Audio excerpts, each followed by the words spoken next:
Hi, this is Otto. August 1st was Emancipation Day. That was the day that the British abolished slavery all over the British Empire.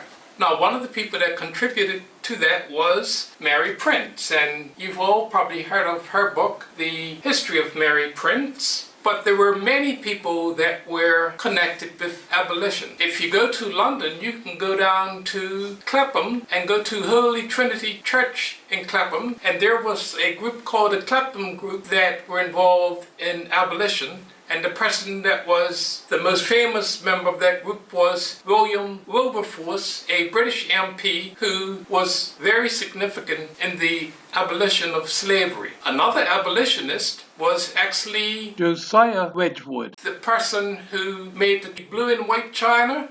In fact, if you go down on Front Street, what used to be A.S. Cooper, it's called 59 Front Street. If you look at their doors, the door handles are actually made from Wedgwood, and Wedgwood was the person who actually invented this image. That image was on little brooches that you wear around your neck. Now, in Bermuda, one of the most famous books about slavery was Chained on the Rock. Now, there have been other books written about slavery in Bermuda. This is Chained on the Rock by Cyril Packwood, and one of the things about this book is it mentions people who were given freedom, or while they were still slaves, they actually contributed quite a bit. And one person was Edward Fraser, and Cyril Packwood actually wrote another book about Edward Fraser, his own separate book. And Cyril Packwood also wrote a book about Joseph Rainey.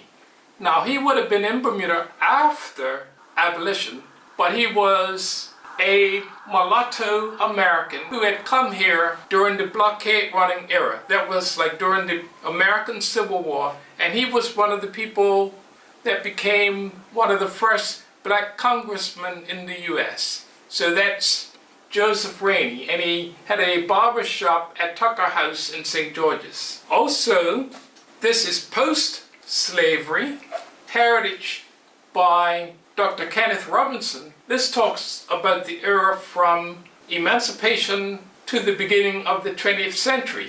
And he writes about a lot of people who achieved a lot of big things soon after slavery. One person was a person named Augustus Swan, who had a school down on foot of the lane called the Lane School, right next to the Bermuda Underwater Institute. Now it's a White House. Up until about 20 years ago, it was green. Another person that was a teacher there was Joseph Henry Thomas, who became one of the founders of the Berkeley Institute.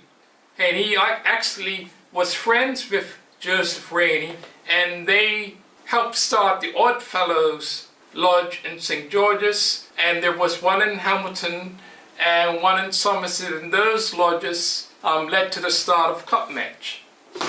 Now, some interesting books that actually have a lot of things connected with slavery are the National Trust books. Now, these books are about architecture, but in recent years admitted that people that own these big houses actually had slaves. In fact, Verdmont has a book out, and in this book they actually have pictures or excerpts from books showing that slaves were part of the owners of this building's inventory. They were inventory on people's wills. I'll show you the one picture.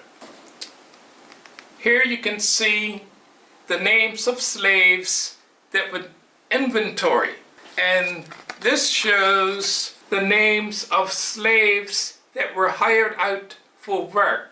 So it's a good thing that abolition came, emancipation came, because now I don't have to be somebody's property. In fact, I can be whatever I want to be, and now I could even be an artist. So thanks for watching.